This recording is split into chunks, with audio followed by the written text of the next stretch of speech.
Alright, now I'm back. Sorry about that. I did run out of time. I had to get a little something to drink too because I'm a little parched. So this would be a good time to get a drink. Okay. So while I was copying the videos up to my computer, I went ahead and put the tape on all my hinges. And as you can see, the tape is at the edge of my hinges to the best of my ability.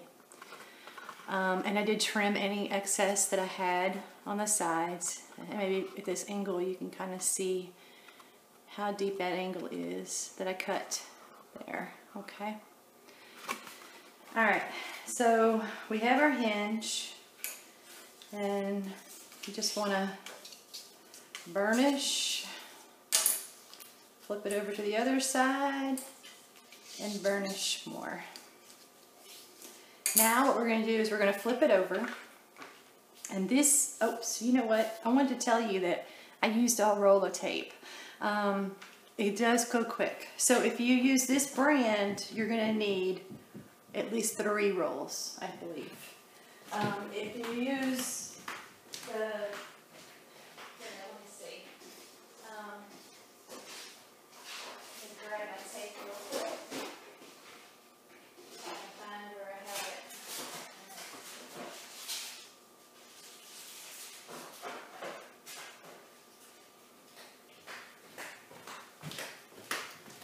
Alright, so I do have a couple of different types. This is the type that we started out with originally. Okay, and I do have this, and I have used this before, and this is pretty decent. Okay, and there is more yardage on this. This has 25 yards. This has 6 yards. And then there's Wonder Tape, which I've not used this before, but this is 15 foot. You know, I bought it because that was what they had. I don't know if you can see that. There you go. And I don't know how good this is, so I'm not actually going to use that. I'm just going to use my red tape. That's what I normally use. It's a little pricey. But you're potentially going to need 3 of these. And the first thing you want to do is and if you have wider tape, that's even better, you know, but I always buy the 1/4 because I love the 1/4. The half is really great for when you're doing this, but I feel like the 1/4 is more flexible for me because I don't ever know how much tape I'm going to need or whatever. So you're basically going to line all the way around first, okay? You want to put it on the very edge.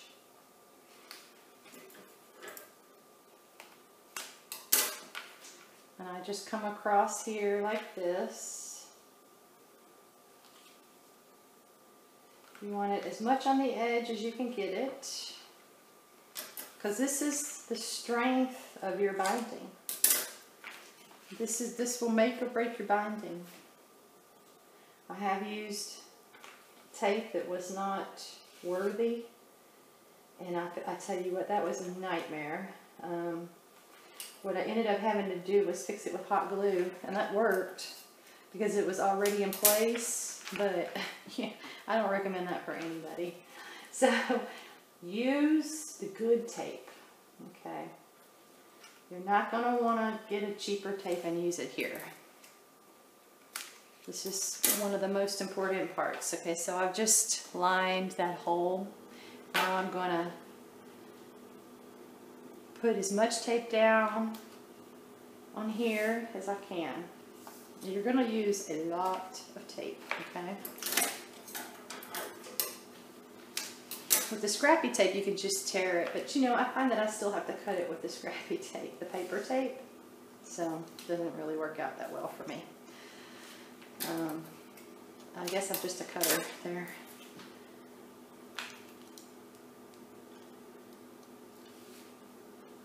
I don't think you can put too much of this tape. You want it to stick really well.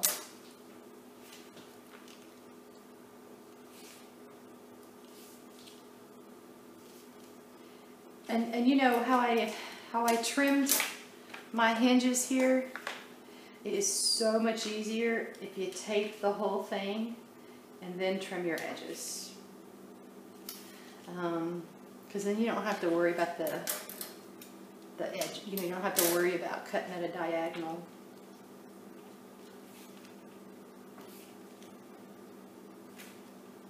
And there's going to be a lot of stress right here. So you want to try to put as much tape as you can fit.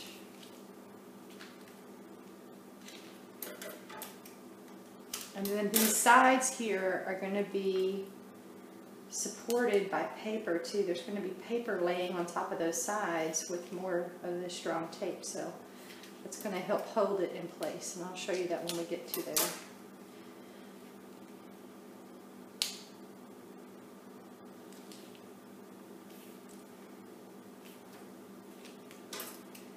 Okay.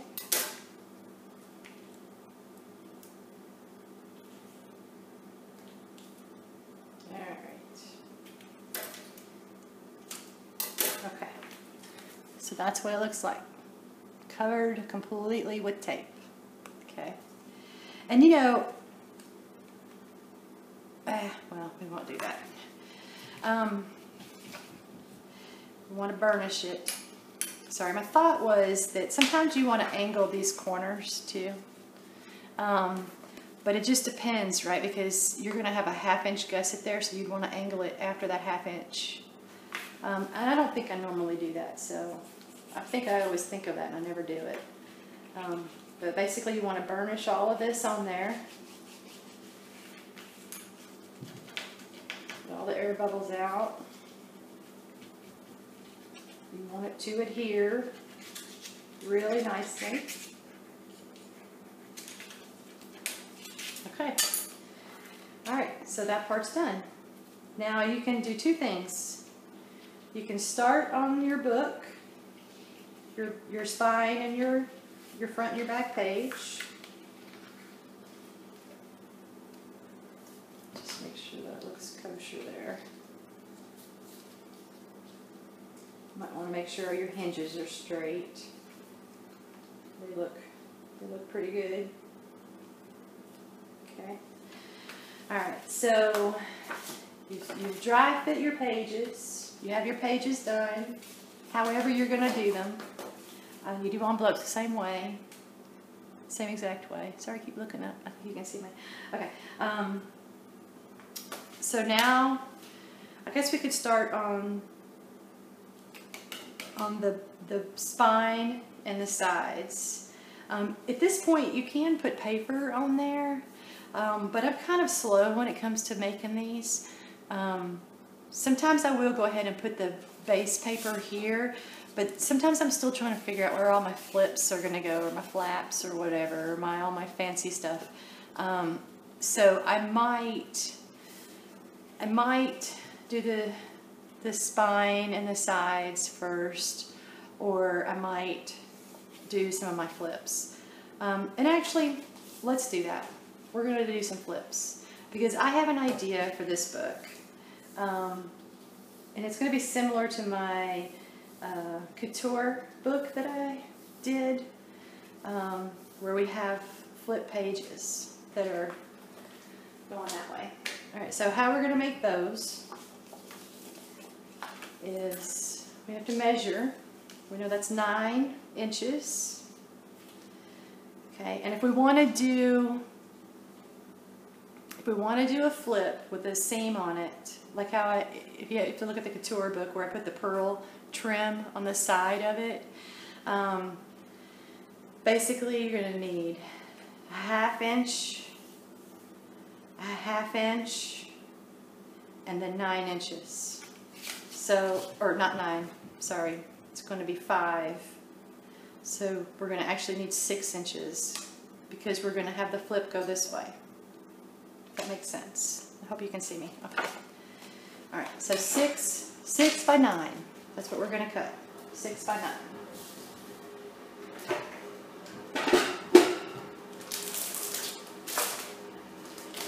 Some more paper, and I need 4 of those because I want that to be uniform.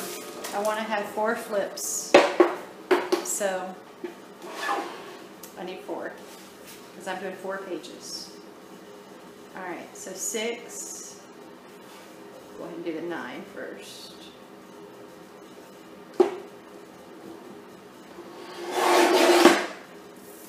9, 5, 6. And see how I use the 12 by 12 paper? And I get 4 pieces from 2 sheets of paper. Easy, right? Very little scraps. And 4. Okay, so I want to dry fit again. Alright, and that is the right width. It's pretty good. Yep. So I want to get my scoreboard.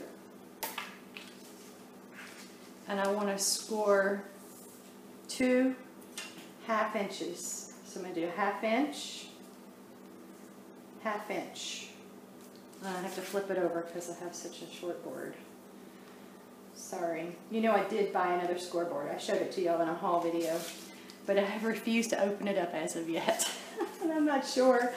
I found that I had actually brought my Martha Stewart small board with me. So I am trying to go as long as I can without opening it. For what reason, I do not know. Because it was a mail order thing. So I doubt I'll be sending it back to Joann's in the mail. So just 1/2 inch on the short side. See, I make everything a 1/2 inch. It makes it really simple, y'all. Very little math, very little. Because I am no math person. I know how to go start, run, or search and type in CALC. And that is calculator on the computer. If I don't have start, run, CALC, I am in all kinds of trouble. Okay, so I have all 4. All right. And we're going to go ahead and fold it on our score lines.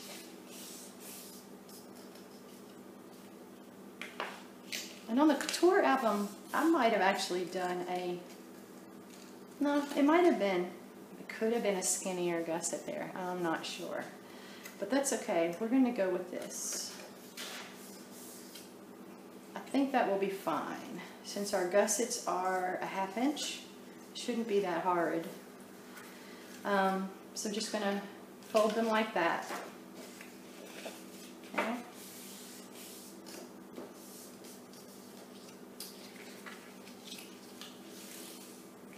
Kind of like in a U shape, right? See? See how I've got that folded like that? I do try to keep it all in the same order when I'm laying it down. That way I don't get too confused because it's just so easy to get confused.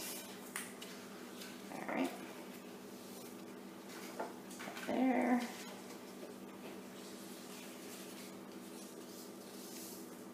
I'm not doing my travel album first. I know I talked about it, but I think I'm going to do my, I have an album that I need to do for my friend, the travel album, and then she wants me to do an album for her friend, which I'm going to do, and then at the end of the month, my husband's friend, he does this charity for wounded warriors, and he was really interested in maybe auctioning off one of my mini albums.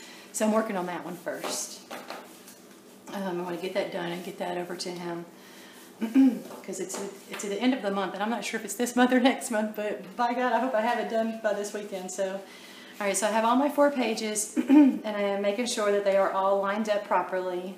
They're all right side up. Flaps are right here. And there's a couple of different ways. And see, I just make this stuff up as I go, y'all. Honestly, I do.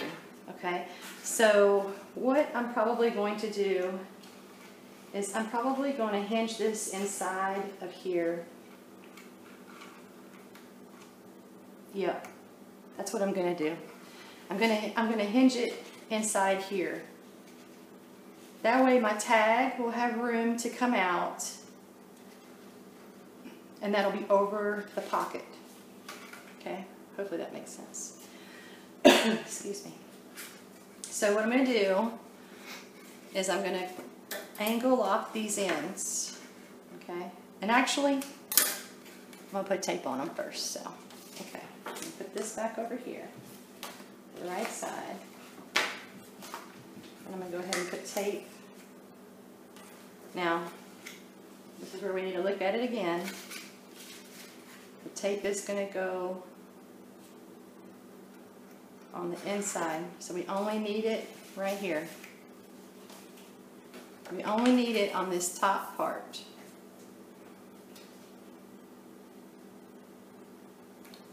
So I'm going to go to the top of the line. And actually, yeah, I don't think it really matters if you're closer to the top or the bottom line. You won't really know until you start putting it together. Yes, that's right. You always got to be checking yourself. Make sure it makes sense. Make sure you check it before you commit. That's what we want to do. And we're just making this up. This is not a part of the original pattern, okay? And we're making it up as we go. This is one of our little things that we do to make it ours. And thank you, SuperHappyScrapper, for giving us such a wonderful design that allows us to do that. It is the best base that I have ever come across. Doesn't mean that I've used them all, and doesn't mean there aren't some out there that are just as good, but this is one that I have found that I have just kind of stuck with, and I seem to use it over and over and over again. So I'm just going to burnish it on there. Alright, and the same theory that we did on the hinge, I'm going to angle this in, okay, like that. And I'm just cutting to the score line, so it looks like this, okay? Because I want it to fit in the pocket with no issue.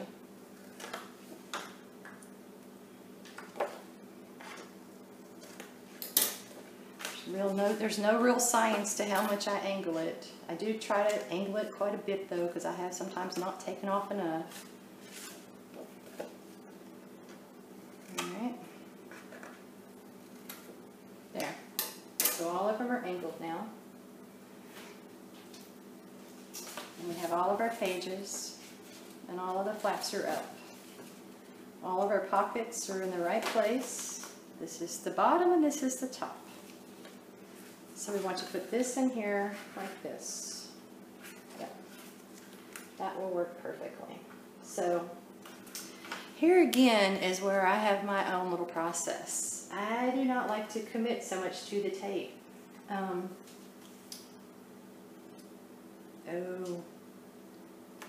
Okay. See, this is where we have to think about this for a moment. This is what happens when you do it on the fly.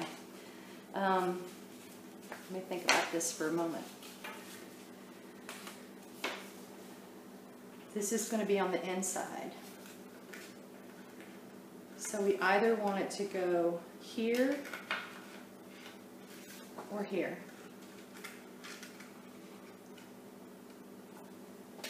Here. That will probably work.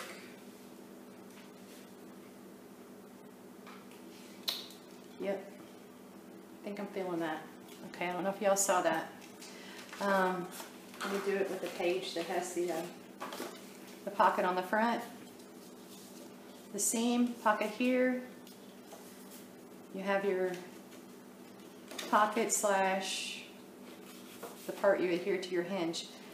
You don't want to put that down there because that's going to be against your book and it's not going to work the way you want it. You could do it this way. You could do it that way. and you do have a gusset in between the pages. So that would actually work out fine. Then you would have like this Z page style. If you were gonna do that, you might wanna trim this page where it's not as wide. You might wanna take an inch off of it. Maybe use your border punch. Or you can take the page and you can do it this way,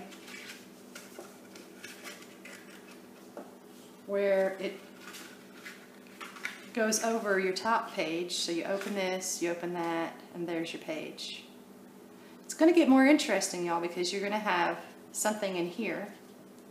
I think that'll work okay, because there's going to be a big enough gusset here for anything you put in here, any thickness that you put.